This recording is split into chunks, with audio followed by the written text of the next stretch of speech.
Bai, uste dute azkenengo 10 minutukin geratzen bazara, ez gaude posik, ez? Bukaera ez dugulako gona egin. Baina, bueno, kontutan hartzen baduzu partidu guztia, uste dut taldeak partidu oso ona egin duela, ez? Egia da, sentsazio txarrakin joan garela, azkenengo momentuan eurak gehiago izan direlako, eta arriskuan eduki dugulako puntu hori, ez? Baina, bueno, orokorrean taldeak minutu askotan oso ondo jokatu du, eta bueno, ontzat eman beharko dugu puntu hau. Etxai zeilu bat agurtu oso horra.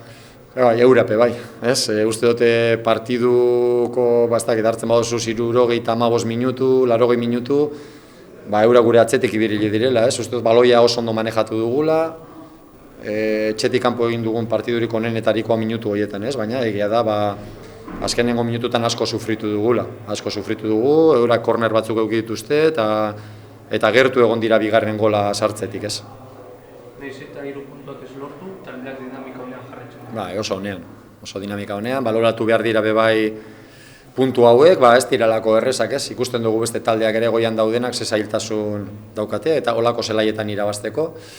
Eta behintzat asmo hori izan, irabaztea ezin izan dugu, eta puntu hau ontzat eman beharko dugu, partidua joan dan bezala, eta batez ere nola bukatu dan ikusita bezala, ontzat emango dugu puntu hau.